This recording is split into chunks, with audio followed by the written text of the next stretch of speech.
So can we take something that looked like this old blue, scratched up, dinged up, and don't look too good, to something that looks like that right there? Well, I guess you're going to have to come along with us and find out.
Hey, by the way, this is your reminder. If you haven't yet, before you watch this video, make sure you like, subscribe, share this video out, smash that bell, do whatever you can so that way more people can see more of this cornbread content I'm trying to push out.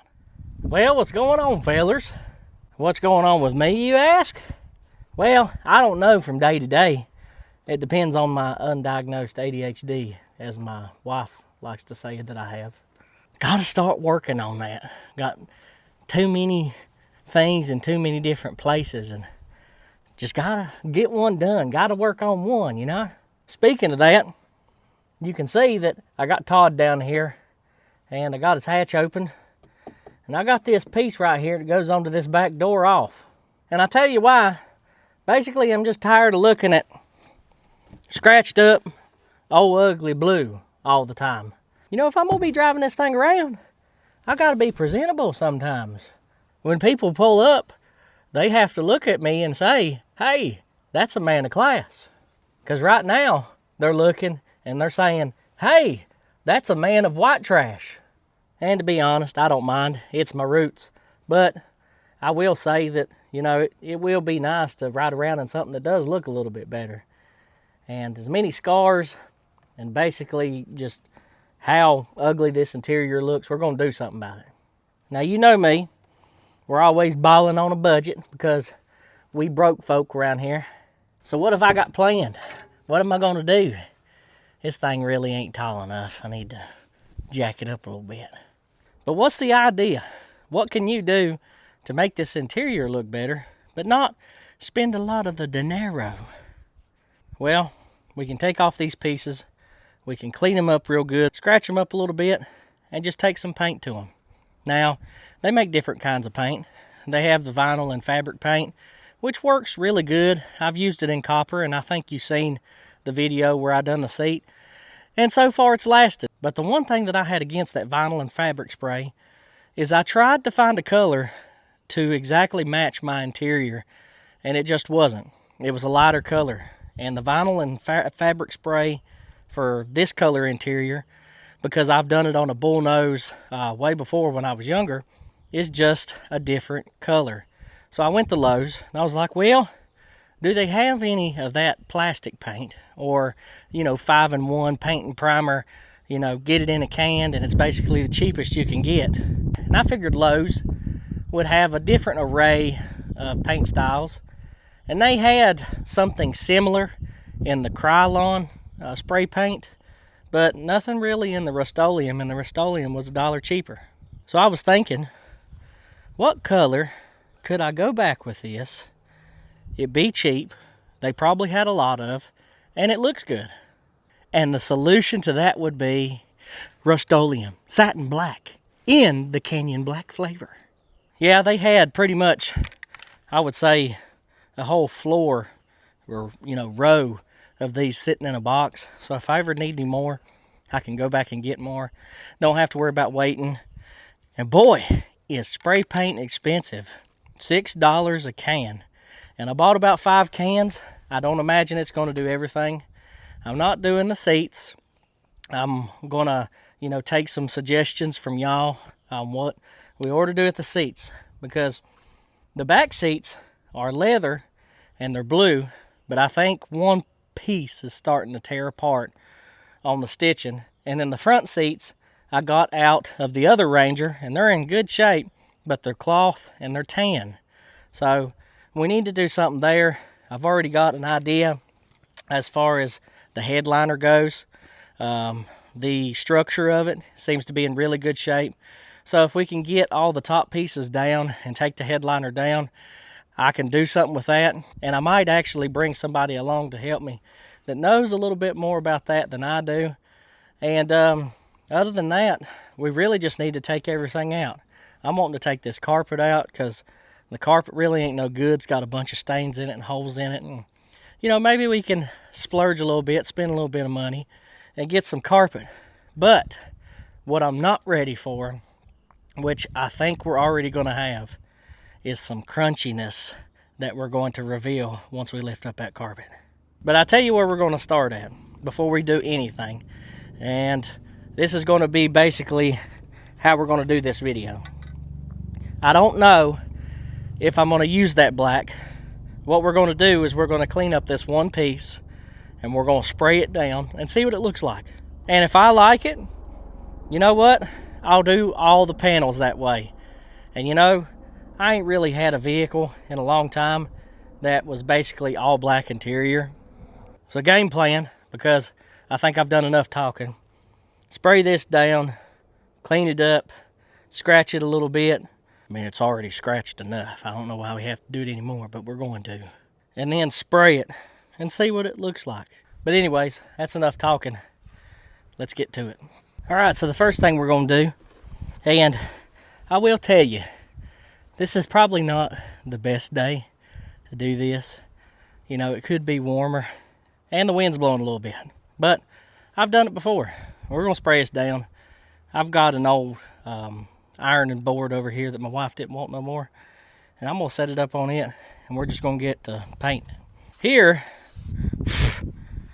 I have some Dawn spray.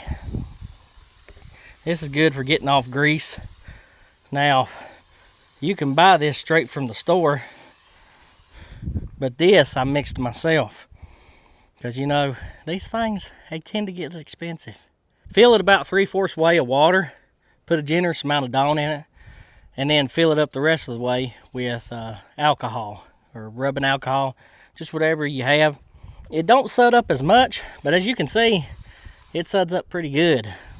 So, that's cheaper than having to go and buy these bottles all the time when you could just redo it. And what I've got here with it is an SOS pad. And that's basically, I think, I could be wrong, but just soap with some quadruple, zero steel wool.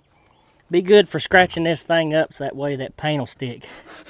Especially on this top end, because that's where it's kind of, dry rotted the most, or sun baked, I should say. It's eating it up pretty good. You're not going to have the design that you have all the way down the whole thing. But is it going to look better than what you have, than that crumbly old mess that was on there? Yeah. And this is how dry it is. A lot of times you have to spray a lot of it for it to even soak in. I think what it is just years and years of these panels going by and just not having any, oiling. Now what I mean by that is they make specific cleaners for these panels, and man, this Dawn, especially this alcohol, really gonna dry it out. But you got to think, I'm just not cleaning it. If I was, I would use a specific interior cleaner so that way it don't strip all the oils out of the plastic. But what I'm trying to do is get all of the grease stripped off of this thing, because if I don't, well, your paint ain't gonna stick the squat. And what you're gonna have is a painted panel that the paint ain't gonna last that long on. You know, some other people say, well, I know one thing you can do. You can take a torch to it. You go right ahead, because that's just gonna strip even more out of it. And after I paint this thing, I can hit this thing with some good interior cleaner and then some protectant. And since it's gonna have a satin finish, it's not gonna be the shiniest. But if I want it shiny, then all I have to do is hit it with some gloss protectant, or shiny protectant as they call it, and it'll go shiny. And if I don't want it shiny, then I can go with the non-gloss finish, and it'll be took care of. I'm gonna let that sit for a minute and soak, and then we'll come back with it cleaned off and we'll spray her down. All right, so now since we got it scrubbed off fairly decent and got it cleaned off, I'm gonna hit it with this, and this is just a heat gun. You don't want to get it too close, just enough to dry it off and basically, you know, warm it up.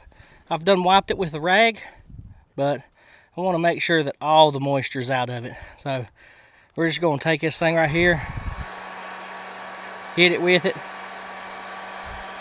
and let it get warm.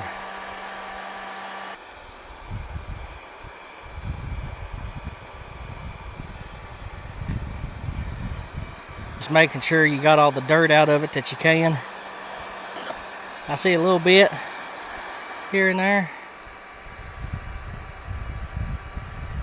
And then those pieces up here where you know it's soaked in real good, take your finger of it, make sure you got all the pieces that you can out of it basically.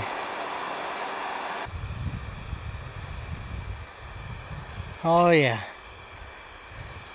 looking to be dry. I don't think there's any issue with that. If it's real cold and you ain't got no other place but to do this outside, do it. I mean, yeah, well, something might happen. It might, but it might not. So take a risk, take a chance, do it the right way, of course, if you can. But if you can't, do what you can. Amen and amen, cornbread. Oh, you like what I said there? Yes, I do. If it is cold, you know, don't get this thing too close to it, especially with it in your hand. It'll blow up. Like I said, it's about 50, 55 degrees out here today. I don't think we're gonna have any problem, but I am gonna warm this up just a little bit. Just keep on spinning it. You got something that you can set it on? Hey, that's great. I'm glad for you. But I don't, so this is what I'm doing. All right, here goes nothing.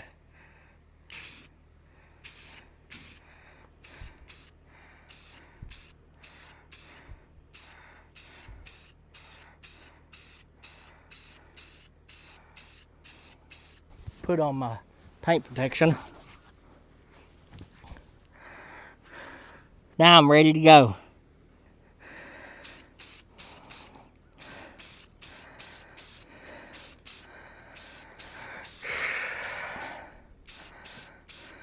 Now I really can't go based off what it looks like right now, because it ain't dry. And you can still see some of the scarred places, but the more we paint it, I believe it's going to hide some of that. And if it don't, well, it'll be all right. It at least makes it look a whole lot better in my eyes. And it don't right now, but I believe once I lay that paint on there a little bit thicker and give it time to dry, that it'll do its magic.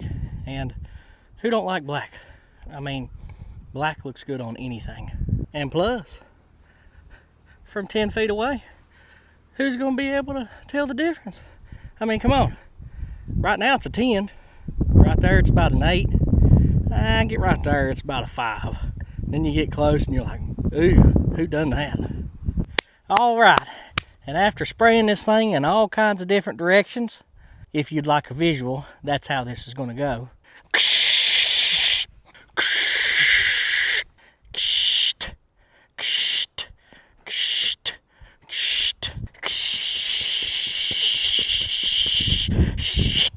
I think we pretty much got her licked. Now it's still in its drying phase. I was a little worried about it because it had some streaks in it. But then I just took it in there to the old kerosene heater. I cranked it up and I just set it over it real hard right in the hottest spot, and it seemed to dry up some of these streaks. So probably from that view of the camera you can't see it, but if you get up close you can see where I kind of went and didn't, I guess, spray it that thick in the other areas. But the perfect thing about a spray paint that doesn't have high gloss, doesn't really show it up when it dries, well, you're good to go after that. And if you do mess it up, take SOS pad, take that Dawn, spray it back over, clean it back up, and spray it again. Make sure you get even coat. My thing is, and I think this is the way it's supposed to go, first coat is supposed to be a fast coat and supposed to be a light coat. And you can start getting heavier the more coats you apply. And on the third one, I went very heavy. And that's probably what done that. That, and when the wind's blowing in every direction, it's kind of hard to lay it all down. But like I said, do what you can. Do it how you can do it. Not everybody's got a big, humongous shop. All they got is a big old pad of gravel and some dirt to set an iron board on, so that way we can paint a piece of plastic that probably needs to go in the dump when we need to buy a new one. But we don't live our life by the rules, not unless they're Jesus's rules. So this right here is going to work. And as far as a daily driver, grocery getter, I think that right there is going to look good and do all right. Is it perfect? No, but the panel ain't perfect. But I'll tell you one thing, it looks a whole lot better than that ugly faded blue that was on it. Come on now. All right, fellers, it's the next day. And to be honest, I'm not happy with how this panel turned out. I got to looking at it and I was thinking that some of these streaks that were in here were going to go away. And it's not too bad. Like whenever I pulled it out this morning, I could put it on there and I could call it done, but I'm just not satisfied with it. And it's not the paint's fault, it's the painter. Because I was just, probably in a little bit too much of a hurry trying to spray these coats down, thinking that I wasn't going to have no time today to come out here, but sun is shining and it seems like it's fairly warm. So I'm going to bring y'all over here and show you what I'm talking about. They basically call it tiger stripes.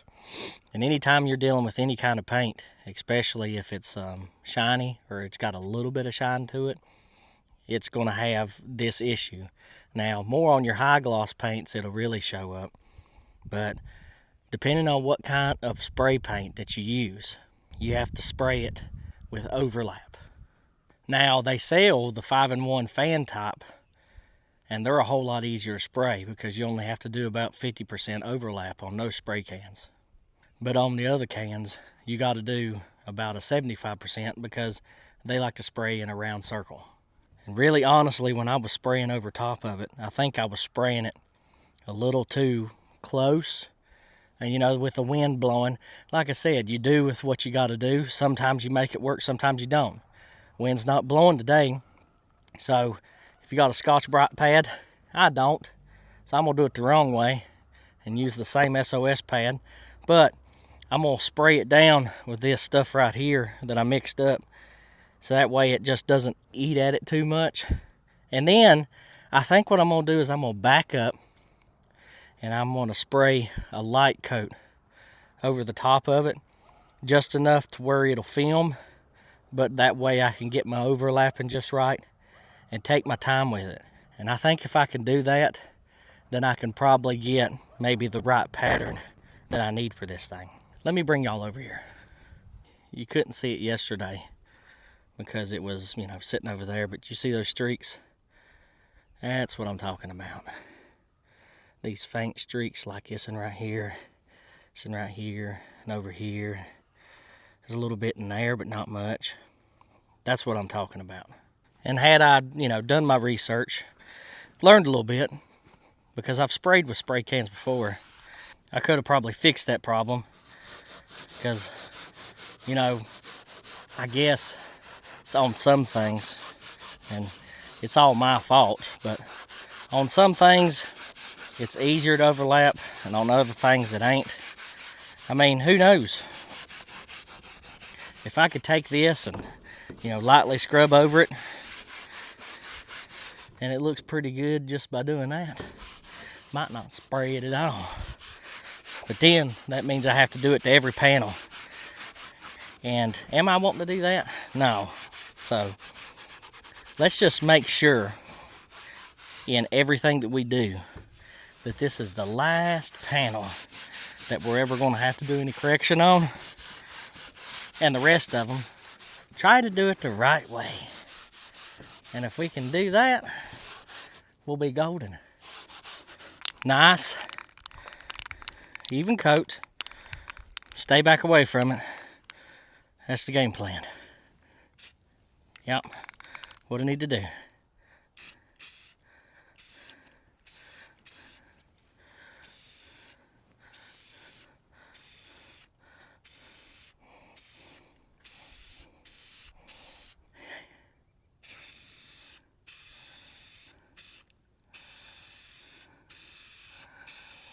Overlapping. Or try my best to, and to stay about the same distance.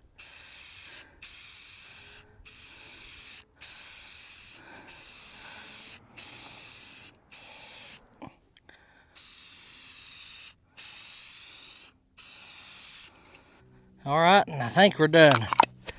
You know, if that don't do something, well, I guess we're just going to have to go back to the drawing board. Will it get rid of them streaks?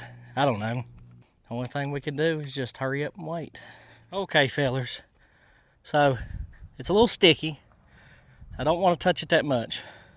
I'm letting it, you know, dry out here. And it's warm. It ain't the warmest. Sun went, you know, kind of back behind the clouds. But I want to show you what I got. Now, is it perfect? No. I mean, I overlapped a whole lot better than what I did the first time. Is it a little streaky? Yeah. Will I do something different with the rest of the panels?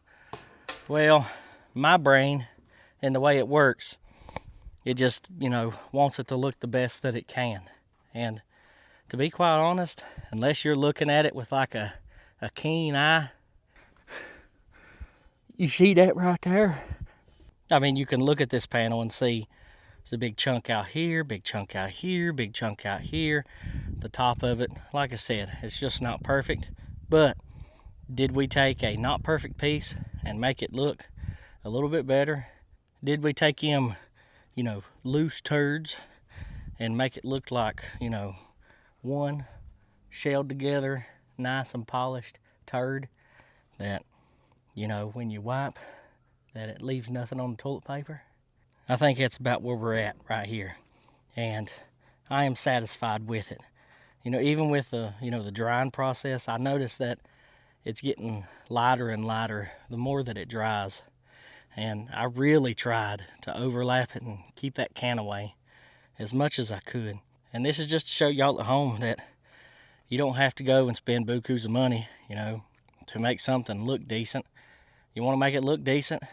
You ain't got enough money to buy new crap. Then you take your old crap and make it nice crap. Because either way, if you leave it in the state that it's in, well, it's just going to be crap. But can you doll it up with just a few dollars out of your pocket, just a little bit of change? Just breaking a 20 at McDonald's and buying yourself a $10 meal, and then taking the rest of the change you got, go up at Lowe's or Walmart and buying a $6 can of spray paint? Well, if you ask me, I think it's worth your time and money. So can we take something that looked like this old blue, scratched up, dinged up, and don't look too good, to something that looks like that right there?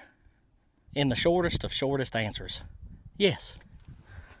Well, with that being said, fellers, I think we might do the rest of them panels that way. Not unless I can think of a better idea. The only better idea that I think I could probably do is maybe take those normal cans of spray paint and go back and get the 5-in-1 that you know, it fans out actually like a fan instead of a ball and makes it easier to paint. Might be a little bit more on the pocket, but if they got the same color in the same, you know, shininess, then maybe we can take these interior panel pieces out and just go through here one by one, seeing what we can do to make this thing look a little bit better. And that's if I plan on keeping Todd, because I can't keep every project vehicle that I bring in here. In order for me to get more projects in here, well, then I have to fix up on some, sell them, and once I sell them, take that money and go buy me a different one. I got that Blue Ranger. It's a good candidate for a 302 swap. I just don't have the time, don't have the money, and don't have the things necessary in order to do that. One of them being a big, huge garage that should be sitting right there here pretty soon. But I'm probably going to get rid of it. I don't know about Todd. He's been a good one, but, you know, who knows? If I get a wild hair up my hind end to sell him, or if somebody comes around with the right price, I might get rid of Todd. But as far as Chief and as far as Copper, well, you know I ain't getting rid of Copper. And Chief, he's starting to get a special place in my heart as well. And, you know, finding a truck that's, you know, got everything that Chief has is kind of like finding a needle in a haystack. So now that I got him running, I don't want to get rid of him. Plus, I'd like to take Chief to some car shows. There's a very big one out in Pigeon Forge that I've been dying to take one of my vehicles to. And I could take Todd to it, but if I can get Chief good enough running, I think, you know, he's got a fuel leak that we're going to have to tackle, and he's got some issues going on with the front brakes. You know, that's just when you bring one back around, you know, calipers like to stick, and brake hoses, they like to shrink up and not expand back out. So that's just inevitable. So he's staying on the channel. The Copper, well, he's staying too. And he's the one that made this channel. One of my most viral videos that's on my YouTube. And if you haven't watched that video, maybe I might put it up here at the end so that way you can go back and watch it. Coppers came a long way. I love them. The 300s hold a special place in my heart. I've had, you know, a number of them. He's just got that old school look that's just going on. And he was the first truck that, you know, I put together and filmed it and put it on YouTube for everybody to see. And I know everybody that's on the channel loves them. And I got something special lined up here pretty soon to basically maybe get him back on the road for the time being until we can get everything done with that motor. And by the way, fellers, I appreciate each and every one of you. We just made our 100th video the other day, and to beat it all, it was the video that I made with old Shade Tree and of him telling his testimony. If you haven't watched it, go check it out. He's got a good life story, a very changing life story of just his ups and downs, and maybe something that he says might help you throughout your day in your walk with Jesus. If you're new here, I appreciate you watching. But also, don't forget, like, share, subscribe, smash that bell, do whatever you can so that way more people can see more of this cornbread content that I'm trying to push out. I appreciate each and every one of you, and we'll see y'all fellers later.